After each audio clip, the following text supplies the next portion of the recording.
Picture this. The year's 2011, you're a bow hunter in the Pacific Northwest and you sign up for this shooting course. You hear about this SWAT instructor who is teaching bow hunters to not punch the trigger and how to properly shoot. So you figure, why not? And go ahead, sign up. During that class, you notice that the instructor brought his 4-year-old kid along with him, and you notice two things. One, the kid's already shooting a bow, and two, he's shooting it better than some of the guys taking the class. At the end of the class, you think to yourself, man, this kid's gonna be pretty good. But little did you know that that kid would turn out to be great. Little did you know that that kid would turn out to be Bodie Turner. You think so? That's what they're called. Yeah. I think so. Yeah.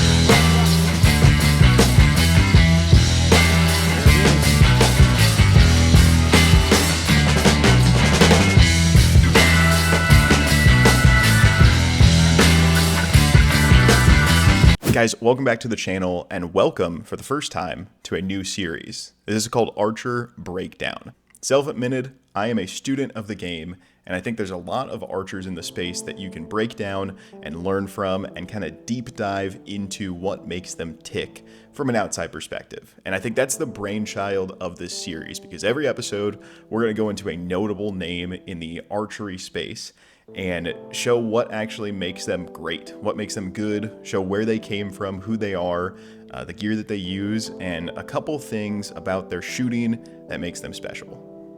I'm super excited for the series, and I figured that we would kick things off with the hottest name in archery right now, Bodie Turner.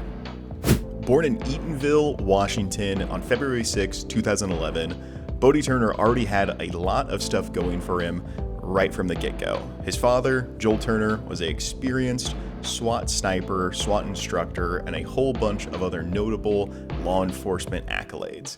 But around that time of Bodie being born, he got the idea of Shot IQ, which currently is regarded as one of the best shooting classes for bow hunters, competition shooters, and really anybody who wants to do something well in sports. It's transferred amongst many sports, and it's well regarded as one of the most effective techniques. So you know, when that guy is your dad, you're gonna be pretty good at shooting stuff. I could tell you how essential bow hunting was for Bodie Turner growing up, but honestly, I think it's gonna be better to have his dad tell you that himself. He was my shooter in my clinics. Like, he would do my exhibition shooting for me. Gotcha. At the age of 4. When he started punching a trigger at 3 years old, when I bought him his first compound, what did I do? I got him a tension activated release at 3 years old. So this is the way you do it. By the age of 6, he could shoot any release on the market. Yeah. Even the worst ones with the nastiest triggers, you put that in front of Bodie, and he knows he's going to run that trigger slow enough he could stop it. That's just how we did business, right? Pairing his early love for archery with Shot IQ literally being in his backyard, Bodie Turner very quickly became a prodigy when a bow was in his hands. Okay, so going off script here for a second, the next part in like these breakdowns when the series goes on is going to be like talking more about their background and where they came from and all that stuff. And with guys like Cam Haynes or Levi Morgan, like guys that I have videos planned on, it's going to be easy to do that because there's a lot of history between them starting archery and them becoming big in the archery industry. I can't really do that with Bodie Turner because he shot onto the scene and he's already arguably like the biggest name in archery at the age that most of these dudes were still, becoming archers. Some of them probably hadn't even picked up a bow yet. So really his background stops there. Born in Washington, Shot IQ, really good archer. And then as soon as he was able to be on stage, that's where this next section comes in, his accomplishments. Everyone talks about how much Bodie Turner has won that honestly I feel like a lot of people take it for granted, and it kind of undermines just how crazy it is how much this kid has won. So instead of talking about, oh, he won it when he was this young, I feel like people are kind of jaded to that. Going through these accomplishments, I'm going to go ahead and list off things that he couldn't do at his age when he won these events. Bodie Turner came into the scene hot in 2022 at the Lancaster Archery Classic. This is pretty much the second biggest indoor archery competition in the nation. And as a 14-year-old rookie with pretty much no big stage experience, you would think, okay, He's going to come in, he's going to shoot good for who he was, and the story of Bodie Turner is going to start. You know, he could come in, put up a good performance, and then try again next year. We all want to see him do it.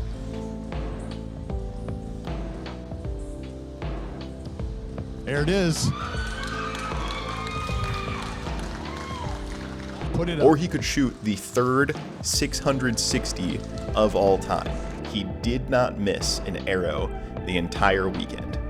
At that point, he moved on to the shoot-off and finished third at that event, which wasn't good enough for him, so he had a chip on his shoulder that he carried with him only for a few weeks. This time, with how old Bodie Turner was, if he had a job, he wouldn't be able to work past 8 p.m. legally. That's how young he was.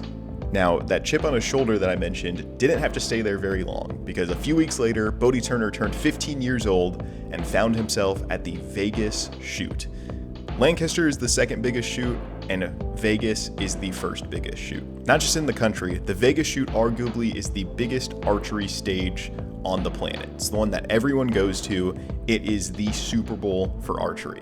And Bodie Turner got on that stage, and in by in, arrow by arrow, 10x by 10x. 10, 10, 10. Does it with a 10. So Bodie Turner wins gold at the Indoor Archery World Series Finals. Found himself as the last one standing. At just 15 years old, Bodie Turner won the largest archery competition on the planet, and he made it look easy.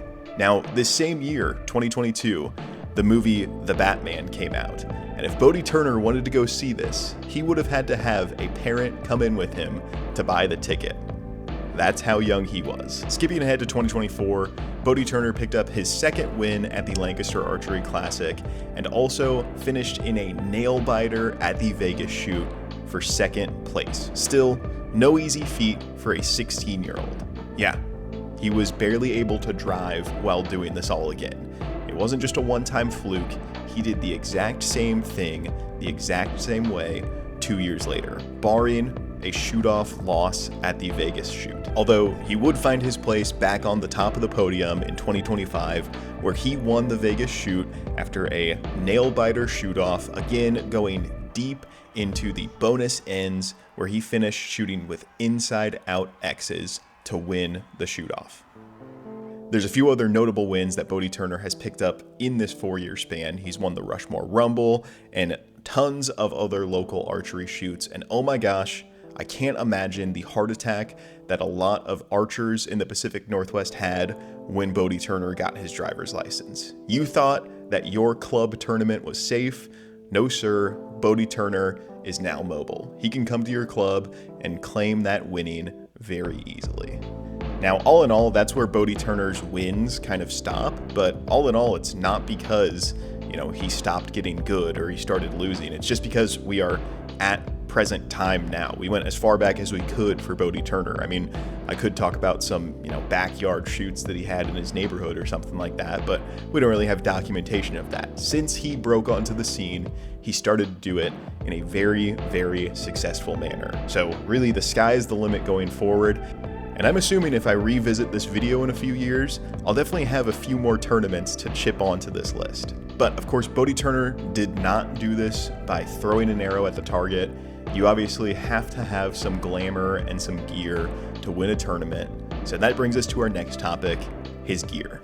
This is a pretty interesting topic to me because Bodie Turner has not really been bound by any contract as a shooter. And I think that it's a really good approach because, I think he knows that he's one of the better ones in the space right now. And he knows that you maybe are still finding out what you really like in a target setup.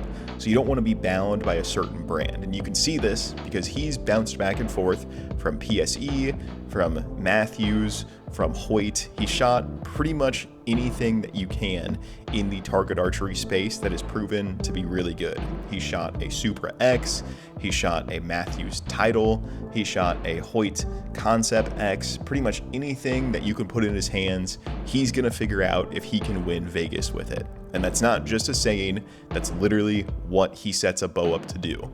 It's setting up a bow and knowing this bow's good, but it's not gonna win Vegas. it honestly just goes to show how many levels there are to this game. Where I'll set up a bow and I'll think like, man, I shot a 300 with that. I'm pretty good. I might have a chance. And then I'll see people who, they shoot 300s, but it's a matter of shooting a good 300 and a bad 300. And it's bewildering to me just how deep this skill goes. On the hunting side of things, Bodie Turner really has stuck with Easton arrows the past couple of years, shooting them really well, shooting them accurately, and his broadhead of choice that he has really brought a lot of claim to, even though it might be a controversial broadhead, is the Beast 2-blade expandable broadhead. And of course, the release that he's using is a stand release. It would kind of be sacrilegious to the Turner family if you weren't shooting a Stan Onyx C. That is the release that Shot IQ endorses. Shot IQ has pretty much said, yeah, this is the release that you will shoot correctly. It is a thumb button with a clicker in it. So we've covered the bells and whistles. Now let's talk about how he actually puts those things to use. I really like this topic because just kind of doing some homework on a couple of the shooters that I want to make videos on, you noticed quite a bit about just individual form and how there's the right thing to do and how the right thing to do can be different with so many archers. There's kind of correct form, but it's one of those things where you learn the rules and then you break them as you see fit to get where you need to be the best at. Bodie Turner is a pretty good example of that. The two most notable things to point out with Bodie Turner's form is, first of all, how much tension it appears that he uses in his shot. You hear about having back tension and shooting with a shot that when your hand releases from the bow, it pushes away and your back muscles take your arm with it. That shows that you have good back tension. It looks like an explosion is going off in Bodie Turner's lats when his shot breaks. You can tell how much tension there is in that shot, and with the weight distribution he uses on his stabilizers, it makes sense because all of that tension needs to go somewhere and he's putting it all towards the target, and you can tell when it breaks he has a lot of tension in his back. The second thing that might be a little controversial and maybe a little bit against the grain when he shoots is his actual shooting shoulder. His right shoulder, when he's at full draw, it appears to be a little high. If you're looking at a form breakdown and proper archery form, that's really the only thing that kind of goes against the grain, is that maybe his rear shoulder is a little bit higher than most would say that it would be if they were looking at his form and didn't know who he was when he's shooting. Some guy might tell him, hey, drop that right shoulder a little bit, just kind of relax it. But I think it makes sense when you're shooting with the back tension that he shoots with, you want to be able to have that elbow in a better leverage position, and you bring that shoulder a little bit higher, you can bring that elbow down a little bit faster. It kind of adds up with the first point of his, unique form. Other than that, it's some minute changes to what a ideal form would be. He appears to somewhat lean back a little bit into the shot instead of be completely vertical. It's more so that his front shoulder is over the middle of his hips, more so than, his spine. That's really getting pretty nitpicky, and I think a good sign that, we could stop talking about his form because it is so good. There's just a little bit of unique flavors, but most people, when you look at them, it's probably split like 60-40 of people who lean back a little bit compared to lean forward. Some people say it's because long draw length, but I think that he has his draw length figured out. And now we have the final topic, the X factor. What makes these shooters good? What makes these shooters have an advantage over others? And what is going to help Bodie Turner's longevity in the archery space, and specifically on the competition stage? There's two things that I can think of right off the bat. One, obviously, is his age. He's very young, and it very much so seems like in the next decade for competition archery, it is going to be a race for second place at any tournament Bodie Turner shows up to. I mean, this kid has not even started showing up to ASAs, and I really think that people are not going to like the looks of that when they see him walking up to the range after however many years of hearing about him and thinking, man, I'm really glad he has high school so he can't show up to ASAs. And of course, the biggest X factor and probably the largest contributing factor to where he is at now is his dad. It's Shot IQ. It is a proven thing. I mean, it just works when you are the student of the game. Shot IQ teaches guys how to be accurate, and girls how to be accurate, and it's going to show them the best way to shoot a bow. And when you are quite literally the son of that shooting style and that teaching, you're bound to be pretty good. And if you put people in a line of how long they've studied shot IQ, Bodie Turner is the second place behind the guy who invented it. So it makes sense that he has that thing down. All in all, Bodie Turner is a really good archer. There's nothing that you can say that makes that not true. And he's going to be around for a very, very long time. And I think that currently the big question mark in the archery space is what's going to happen when this unstoppable force eventually meets an immovable object. All that it's going to take is a little bit of time for that immovable object to finally come up out of the ranks and get to that point on the shooting stage. And I'll tell you what, you better have your popcorn for when that happens. Guys, I hope you enjoyed the video. I'm really, really excited for the Archer Breakdown series. I'm very excited with a couple of the other videos that I have lined up, a couple of the other breakdowns that I'm going to be doing. And I think this is going to be a really good series to, release one video every month and, put some time and effort into this project, compiling my data, talking about it, and being able to just kind of put it together and, give you guys good content. So if you guys did enjoy this video, if you guys like the look of this series, let me know down in the comments below. Leave a comment of what you found interesting, what you found that you maybe learned about Bodie Turner. And if you guys do want to see more of these videos, make sure that you guys subscribe to the channel, turn on notifications, don't miss it, and stay tuned for the next couple videos in this series. But until then, guys, you have an absolutely blessed day. We'll see you in the next one.